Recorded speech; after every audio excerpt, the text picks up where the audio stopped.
जिन्नात के साए, एक सच्ची डरावनी कहानी। यह घटना एक गांव की है जहां एक पुरानी और वीरान हवेली थी। लोगों का कहना था कि वहां जिन्नात का बसेरा है और जो भी रात के समय वहां गया वह या तो वापस नहीं आया या फिर पागल हो गया।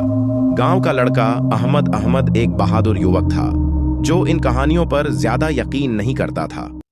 एक दिन उसने दोस्तों के सामने चुनौती ली कि वह रात में उस हवेली में जात को अहमद एक टॉर्च लेकर हवेली की ओर चल पड़ा। जैसे ही उसने दरवाजा खोला, एक ठंडी हवा का झोंका उसके चेहरे से टकराया।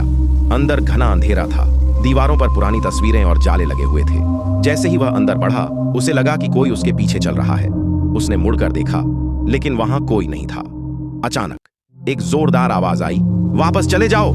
अहमद के शरीर में सिहरन दौड़ गई, मगर उसने खुद को संभाला और आगे बढ़ने लगा।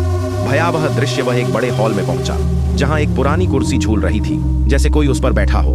अचानक कुर्सी जमीन पर जोर से गिर गई। अहमद के हाथ से टॉर्च गिर गई और रोशनी बंद हो गई। वह झुककर टॉर्च उठाने ही वाला था कि अचानक उसे किसी के सांस लेने की आवाज सुनाई दी।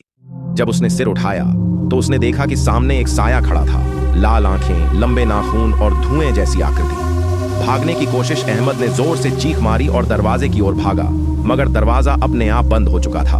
वह जोर जोर से धक्का देने लगा, मगर वह टस से मस नहीं हो रहा था। पीछे से फुसफुसाहट की आवाजें आने लगीं। हमें क्यों तंग किया? अब तुम वापस नहीं जा सकते। आखिरी उम्मीद अहमद को याद आया कि उसकी मां ने उसे बताया था कि जब भी डर लगे तो आयतुल कुर्सी पढ़ो। उसने कांपते हुए आयतुल कुर्सी पढ़नी शुरू की। जैसे जैसे वह पढ़ता गया, हवेली में चीखों की आवाजें तेज होती गईं और दरवाजा अपने आप खुल गया। अहमद ने मौका नहीं गंवाया और भागकर बाहर निकल आया। डरावना अंजाम जब अहमद गांव वापस आया तो वह बहुत डरा हुआ था। वह कई दिनों तक बीमार रहा और फिर कभी उस हवेली का नाम नहीं लिया।